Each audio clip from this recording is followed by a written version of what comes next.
allow me to introduce the anchor for the evening, Neeti Dhawan.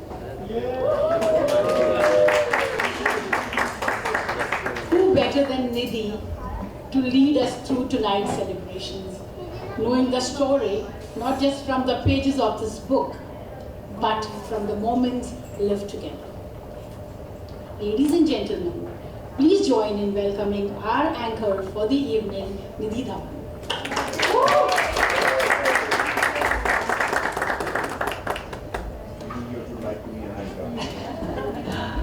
Hi guys. Hi. Okay, so sorry for the delay, but thank you so much for being here. Sorry. Thank you. My heart is so full seeing all of you. Thank you very much for making out the time. From traveling from all parts of the world, from all parts of India, and from all parts of Mumbai. It seems like parts of the world. Traveling like exactly. So thank you so much. And people from all walks of life, from my school friends, to all the others who could make time to come. Thank you so much. Closest friends and family, of course. I'm going to take 2 minutes, and this process was rigged, so that's how I got this job. And we were trying to save some money, so a little bit of both, but okay. So here I am. A little behind the scenes, of course. All of you know that we moved to US about 6 years ago. At this age and stage, which was very exciting, with 2 little girls, 4 and 9 back then. And eyes full of hopes and dreams and trepidations. It was quite a move, and never did we realize that we land there, and within the 6 months, obviously the world is shut down, there's a pandemic, a transition that nobody could have been prepared for. And the truckloads of dreams suddenly became, truckloads of fortitude, because each one of us sort of had to come up with our own coping mechanism and resilience to find ourselves in a world which was very new. Our safety net was back home here. Everything there was new. And I remember my little one, she was 4 when we landed there, and she said, "Mama, are we out of Earth now?" At that time, it literally felt like we were out of Earth when the pandemic happened. But why I give you this backdrop is because that is when Manu put pen to paper. In the middle of all that chaos, in the middle of, all when we are trying to find who we are, why we are here, what's our life going to be like, what's tomorrow going to be like, that is when, this book started. And hats off to him for a new beginning at a time when everything around seemed like it was ending. The doors were getting locked, the conversations were getting shorter, the people were not wanting to meet one another. And in general, there was a loss of life everywhere. In that, in our little home, in a little room, Manu with his pen and paper, trying to do a new beginning, that was like a safe haven, a small ray of hope for all of us. Every day we would track, okay, where is it? Because there was something different, something new coming along. So he did not take 6 years to write that book. He just took that long to publish it. But, which is why this book is extra special. And I'm so glad that we're able to do it with all of you. What better place than to do it here, with family and friends. The so-called newly acquired friends are not very happy that we're doing this here in India, but we said this is home, this is heart, this is the only place where we will do it. And which is where when you go through this book, you will realize, and I'll borrow the author's words, which never made it to the title, this book is a juxtaposition of US, of India, of a home that we were born in and of a home that we acquired. So I'm really hoping that you enjoy the characters, the drama, the plot as much as he's enjoyed writing it. And he's got an excellent critic in me, the first critic always. I see the girls are also nodding, saying yes, she's a tough critic. But I've been very fortunate to go over it. I've loved it, and I'm really hoping you will love it as well. And thank you for being here. With that said, this evening is about you, Manu, of course. The man who wears many masks quite deftly. The man who chose a very good partner, great decision. The only decision I'm proud of. And the man is the father to my daughters, very proud of that. And I would, on that note, now would like to call my older one to, share some reflections about her dad. Let's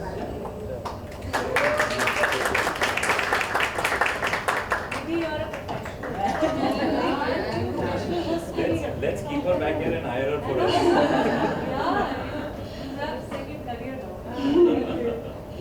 Hi everyone, I'm Myra, Manu's amazing daughter. And I wanted to take a moment today to share a little about the parts of my dad's writing journey that I've been lucky to witness. You know, as Mama said, there's been first book, a second, this whole writing process, and I'm really grateful to have been a part of it and watched his art come to life. And yeah, he inspires me every day. But so the dad I've known since I was little has always kind of been an artist in one way or another. Whether he was singing creative lullabies or telling the most invigorating bedtime stories that only made me want to stay up longer, his love for the arts has always been a really big part of my life. And even as I grew older and I started to think I was too cool for lullabies and bedtime stories, my dad's way with words carried into motivational speeches and the long lectures, heartfelt advice he would give me about friendship, school, boys, all my classic 9-year-old worries. So yeah, now as I stand here today at the launch of his book, The Fires We Become, I couldn't be prouder to be his daughter and have watched him and his art evolve over the years. So holding this book in my hand definitely feels a little surreal. You know, there was a first one, but this is my first book launch of his that I'm attending. But I saw firsthand the work that he poured into it, maybe, you know, watching from the sidelines, getting to read it even, you know, before it was finished, helping him pick the cover and everything. But I'm really grateful to have been a part of his process. And every day and every night he sort of spent hunched over his computer with headphones on, coffee in hand. You know, it's been a true labor of love, and I'm really kind of happy to be holding it in my hand. Proud of him for getting it published, all of it. I know it wasn't easy, you know, and it is truly a testament to his passion, or I guess his fire for writing. It's also because being an excellent author, in my opinion, isn't the only job he holds, along with holding a demanding corporate job that I couldn't name if I tried. He also wears many hats at home. So to me, he's a chef, a chauffeur, and above all, my best friend. Really my person, my inspiration. And you know, to many of you here, he's a loving brother, an amazing friend, and a trusted confidant, and really so much more. And I think all of us who are lucky enough to have him in our lives can agree that to know you is to love you, Papa, and the person you are, the life you've lived, the passion you carry are so clearly reflected in your work. So with that being said, I think it's best we let his art speak for itself. So I'll take a quick moment of your time to read an excerpt on page 108 of chapter 12 called The Maker and the Boy. And I feel it really showcases what this book has to offer and why I love it so much. I promise you, I did not have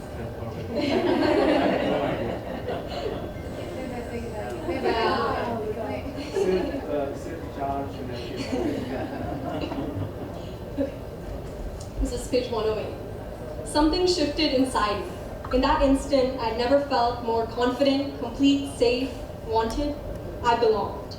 Here was a man in pain, far away from his home and bees, who had just cheated death, yet exuded the brightest courage I'd ever seen. Here was a woman who had only known life's rough edges, yet showed more courage than most men. Here was a brother who trembled watching horror flicks, but was raring to go against the dreaded mafia because they had tortured his friend. Who was I to stop that verve? Who was I to question the ferocity of an unlikely yet determined force? They say when a highly unlikely event occurs, all bets are off. The naysayers take a holiday and the pigs fly. Stones bleed and the rivers surge. Phoenixes rise and the sun doesn't care in which direction it sets. They were right. All bets were off. We had to make it count. We had to make us count. And so that's my favorite excerpt of the book. Now, I really think that this book reignites the fires within all of us. And I really hope you'll read it, find yours, explore yours. And yeah, thank you. Oh, yes. Get that out of the way, right? Yeah. So today I'll be also wait. I'll also be reading something from his book, from the new book. And I'm so excited to be seeing my dad launch his new book with all of his hard work and dedication that he's put in this over the past years. He's always, as Myra said, at that computer typing new words or figuring out a way to make it better, which I think it can be. But yeah, so I was gonna be reading a page from the 14th chapter called Lion's Swamp.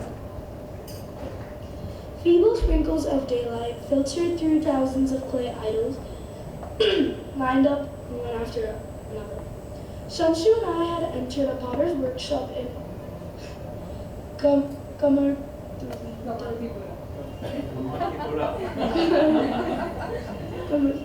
The 300-year-old potter's colony located along the northern bank of the Hooghly in Kolkata. Dark as a coal mine, the workshop was a cavern of shadows. A high tarpaulin ceiling, wired together with bamboo loomed above, and ash-colored mud walls absorbed that little light dared to enter. The earthen sculptures of Durga stood unfinished. The potters had a little over a month to complete them for the festival season. The place smelled like a farmhouse. The faint stench of cow dung and fertilizers floating atop a strong current of dried grass. The semi-wet clay idols devoured all the heat they could find to fortify their new identity, making the air eerily cooler than the outside. 1,000 undone eyes of the ochre goddess watched us as we walked deeper into the darkness and down a narrow aisle, our footsteps squelching against a wet, muddy floor. Despite the dimness around us, the idols remained vivid and stark, almost luminous in the gloom. Soon they would leave this darkness, carried away by elected devotees, and installed across the city for a grand 10-day religious spectacle. Streets would transform into dazzling arenas of worship and revelry. The 10-armed goddess sent to vanquish the mighty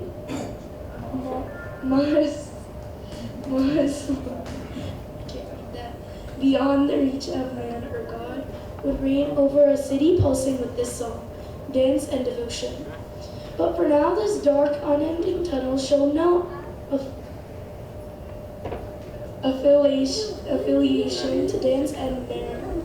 As we moved deeper inside, small halogen bulbs dangling from a high asbestos ceiling took over, gradually replacing the faint side.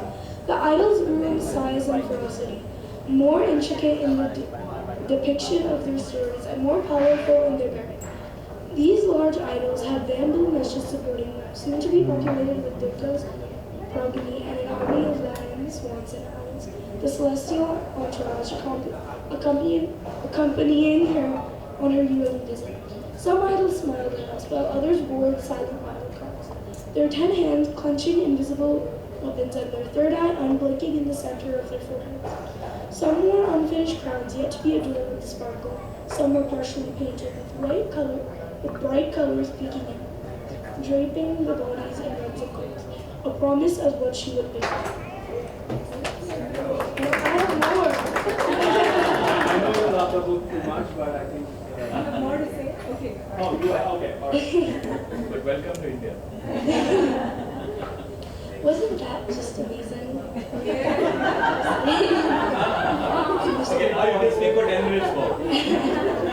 I haven't been able to finish it yet, but I can tell it's spectacular, especially the part about me in the end.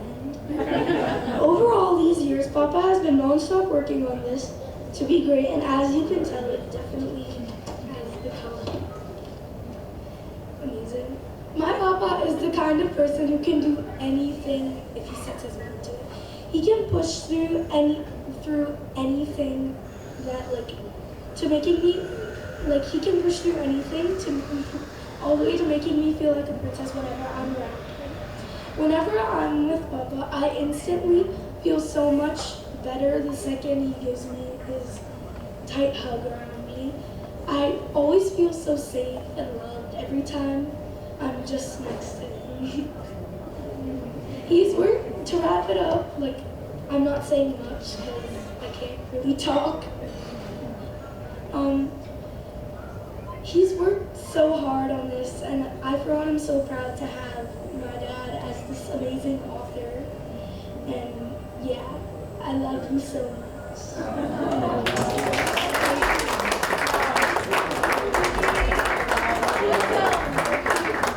And whose presence makes this celebration even more meaningful. And they're so wonderful that I have to read it out. You know, I know them personally, but I have to read out to do justice to them. So, joining us are Tahira Kashyap Khurrana, an accomplished filmmaker, writer, and change maker whose voice and vision inspires countless people to embrace authenticity and courage. Please, if you will, Tahira. Joining her is Neeti Mohan, you know, the adorable Neeti Mohan, one of India's most celebrated playback singers, known for her soulful voice, electrifying performances, and the joy, the sheer joy she brings to every stage she graces. And joining the lovely ladies is the handsome guy Raghav Sachar, a multi-instrumentalist and music composer whose versatility and artistry have made him a true innovator in the Indian music industry. Thank you, Raghav. And then the man himself, you know, the author, the storyteller, and the one we are celebrating tonight. Mr. Dhawan. Oh boy. Okay. So here on, you know, I mean, we haven't prepared any of them, so this is going to be interesting.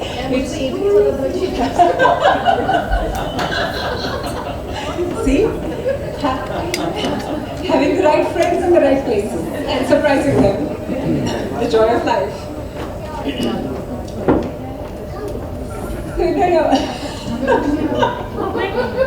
Since all of you have read the book three times, I'm just going to ask about the interesting title of the book, you know, which we've personally debated a lot about, which is The Fires We Become, which all of you know intimately of in your lives through your personal experiences, you know. You don't need any prep for that. You all have become fires through many processes in your lifetime. So the one question that I'd like to pose each of you is just in line with the title of the book, which is The Fires We Become. What is that one fire or many fires which you think have shaped you as you went through it? Like the person you've become. It could be from any of your lifetime till now, any one thing, any three things. We start with the gentleman here. So, Mohan. That's the question. What's the one fire or many fires that shaped you into who you are? Men never listen to that. Well, you know, it's firstly, this is more than family. So Manu is an elder brother, and we've known each other since literally I was about 4 years old, 3 years old, probably younger than that, of course. I'm very proud of the book. I was here in the last book launch as well. I'm very happy to meet him every 5-6 years whenever he decides to launch a book. But coming back to your question, I think I've had a lot of these fire moments over the years, and it's, I think, just a matter of catching the right one, and then that kind of takes you to the next step. I would term these fire moments as probably junctures of my life where I have to take a take a call whether I want to do this or do that, and that kind of defines your path pretty much. For instance, I decided to do a bachelor's in music in Australia. If I had not done that, my life would have been very different than what it is today. And I think I took out that particular opportunity, and that created a very, very beautiful experience for me. And so on and so forth. I think with films, with music, with reinventing yourself, I think once a person gets a hang of utilizing these fiery moments that come and present themselves, you kind of are waiting for these moments whenever they come, and you can identify them from a regular moment coming to a particular moment that is going to take you places. And I think that's that has happened immense amount of times in my life, and I'm looking for more of these to latch onto them so that they take me to the next step. Very well said, Raghav. Thank you so much. The crossroads and how you make the best of those. Thank you so much. Neeti? Good evening, everyone. It's so amazing to be here, and we were waiting for this day for many, many weeks. Since the time we got to know that Manu is again launching his second book, and it takes a lot. So first, I really, really want to congratulate you, Manu, because firstly, you had to become fire yourself before you could just reach this point that yes, we'll launch the book, and and then things fall in place. So everybody showed up, and this is so amazing to see you like just do what you love, and I've known you for many years now, and it is so heartening to see him grow as a writer, as an artist. I really feel this is an art, and it's amazing. Well, what fires, the fires we become, I feel purpose is your fire. And whenever there is purpose, there is a path, and whenever you have that, I think whenever I have felt that I have this purpose, and this is where I want to be, I felt that fire within me to go and get it. And I think that's when we celebrate this fire, and I hope it continues to stay with us. So that's what it is. और वो जो बच्चा शोर मचा रहा है मेरा ही है.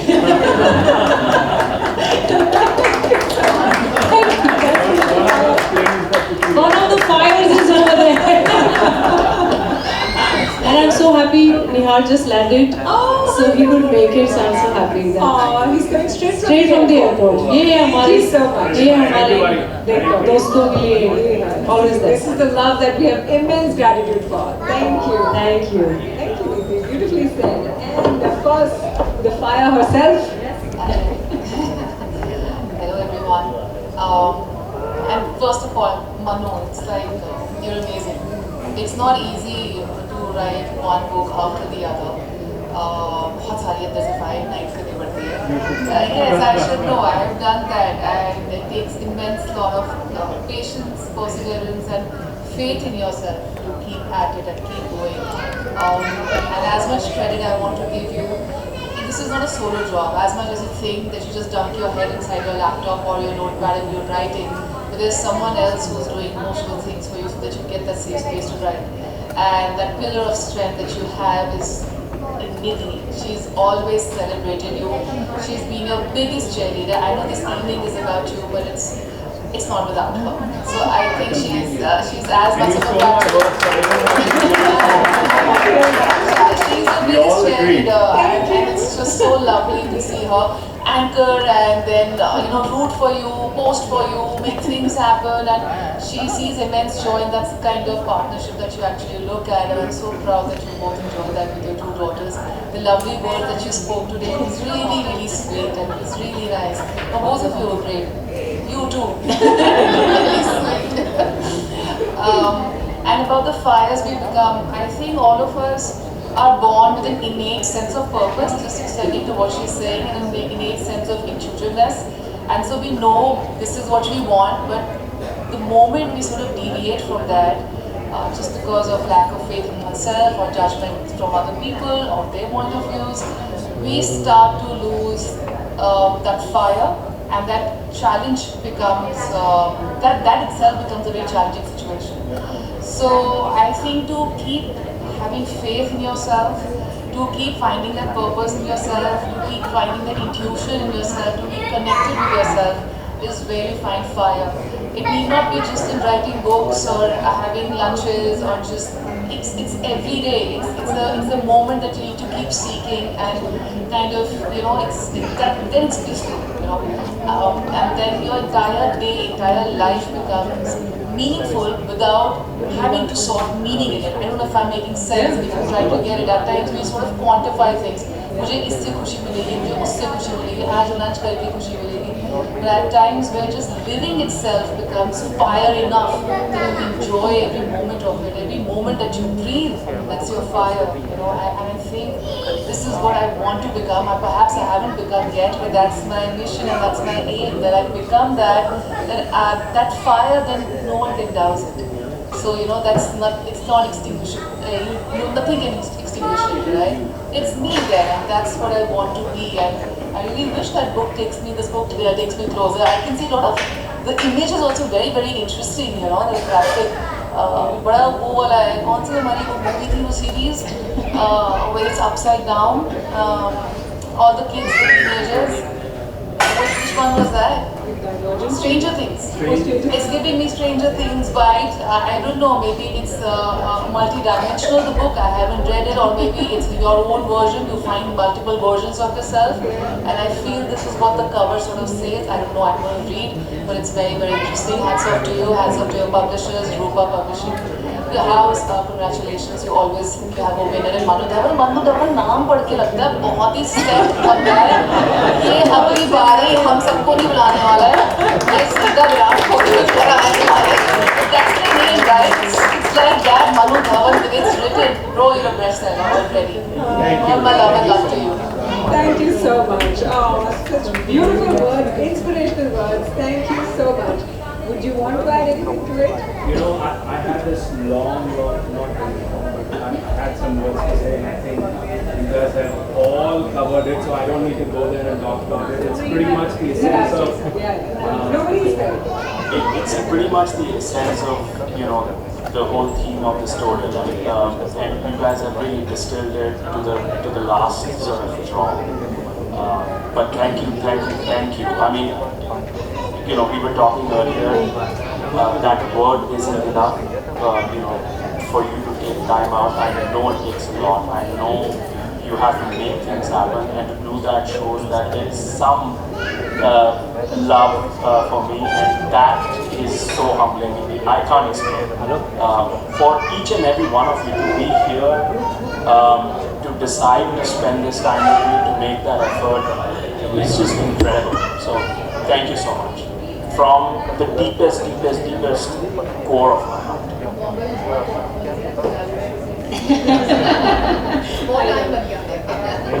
Maybe I'll change the question for you. Just one small thing, you know, what was the most challenging part and what was the most rewarding part as you were sort of going through? And you can keep it short because your family has taken the photo.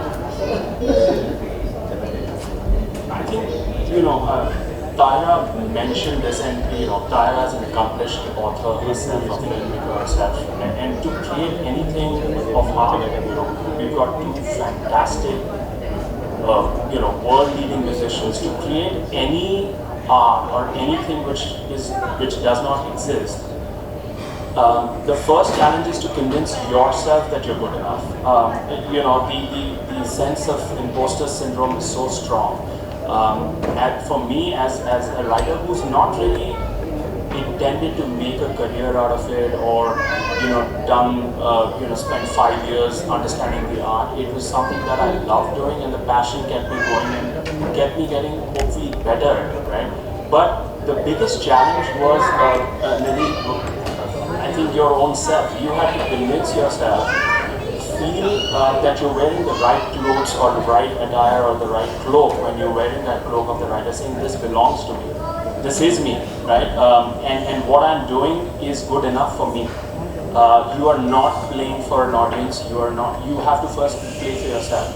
You have to be true to yourself. You've got to be real, and then honestly it becomes. So the challenge was to, you know, keep that demon's voice away and make sure I'm giving it my 100%.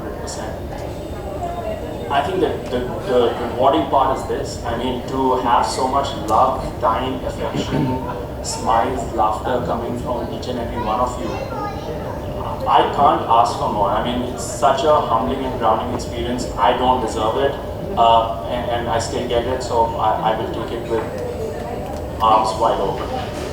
Thank you. Yeah, Raghav, any 3 words that you describe the book in?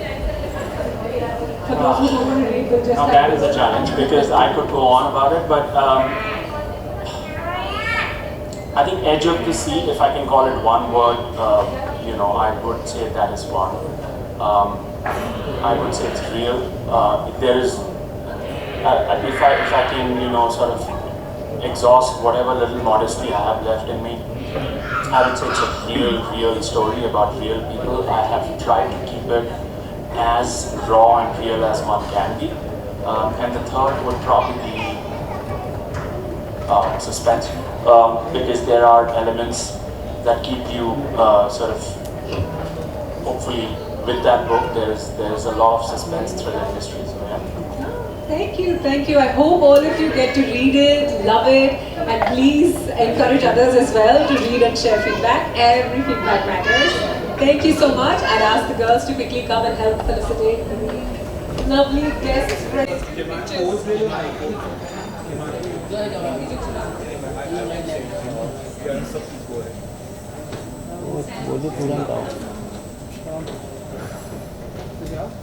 भेज दिया कुछ camera camera camera low Thank you. hold down wait Sorry. Yeah.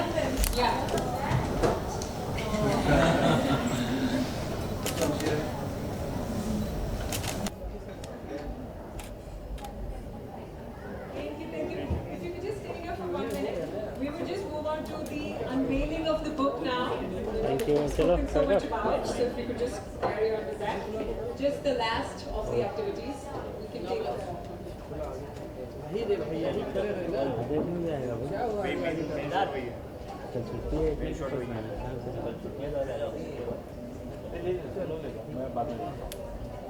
पहले तुम लोग हाँ boom ready रखो भाई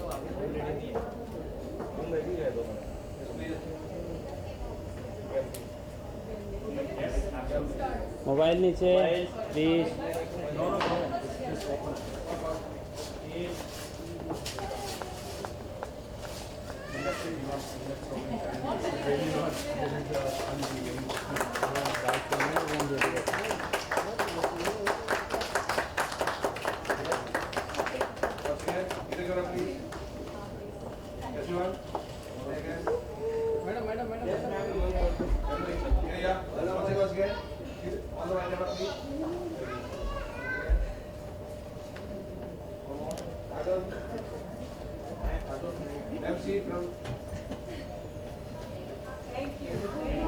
Ladies and gentlemen, the book is now available for purchase at the counter.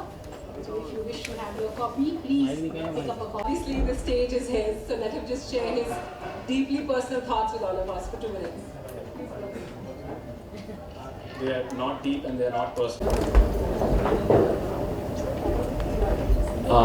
Good evening, everyone, and again, thank you so much for being here. Your time is precious, and like I said, you could be anywhere, but you're here with me, you're here with my family, you're here with my friends, you're here with my book, and that means a lot for me. I'm trying to, weigh it down in words, but it's way more than that. So thank you. Thank you. Neeti, Tahira, Raghav, absolutely nothing but love and gratitude. I'm inspired not just by what you've become or achieved professionally, but the people that you are, with exceptionally and inconveniently large hearts. That is what one tries to emulate, and thank you again from the bottom of my heart.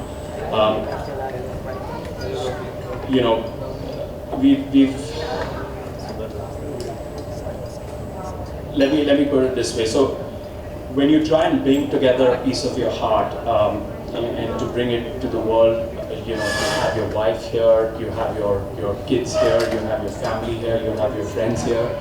It is a sheer privilege, and I do not take that for granted. I accept it with folded hands and the warmest of hugs. Thank you for who you are. Neeti, my fiercest critic, and my biggest cheerleader. You stole my words, thanks, Tahira. And the only person who can, actually read a manuscript and work emails at the same breath. I don't know how she does that, but she does it with absolute panache.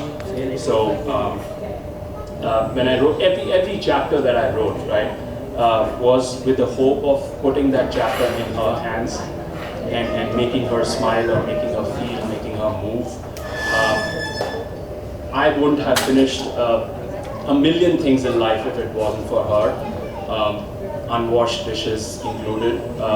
But here's to the fires we've lit the last 25 years, and here's to more. I'm sure we'll have a few sparks burning down towns and cities. So, Myra and Timaya, my two beautiful, beautiful daughters, having you here tonight with me, it is the kind of things that father daydream about. It is a dream come true for me to have you here. The pride and light, in your eyes make me want to do better every single day. It is for you that I try to be a better man. So may you forge in your own fires and emerge not just stronger, but more you. Now, before I get misty-eyed and start doing that awkward dad sniff into the mic, let's talk a bit about this book. And I'm being selfish and sorry if I'm taking a couple of minutes, but the fires we become started with a question I just couldn't let go of. The question being, what if this, the very moments we wish had never happened were the ones that shaped us the most? We spend our lives dodging the flames, heartbreaks, losses, betrayals, disappointments. We fear they'll burn us down to nothing. But I've learned this. We are not only shaped by these fires, we are forged by them. They strip away what's unnecessary, what's hollow, and reveal the steel underneath. And yet, this is not a story about suffering just for the sake of suffering. This story is about transformation. And how the fires we walk through doesn't just leave scars, it leaves light, that we shine bright in our lives. We all carry fires. Some are from our past, some are burning right now, and some are yet to come. What matters is not how quickly we run away from them, but how we walk through them. Sometimes, how we start them. The characters in the fires we become aren't traditional heroes. They mess up, they are singed, they crack, they fall apart. But they also rise, not despite the fire, but because of it. And that's pretty much all of us, isn't it? None of us are untouched by the heat of life. The question is, will we let it consume us, or will it change us? How will our choices shape the flames we carry, as Raghav put it? In the end, we are not what the fire took from us. We are what is left behind. When you read this book, I hope you don't just see their fires, the characters' fires, I hope you see yours. And maybe, just maybe, you'll see how those flames have already made you into something you never thought you could be, yourself. Thank you for being here tonight. Thank you for walking through your own fires and still choosing to shine. Here's to the fires we become. Thank you.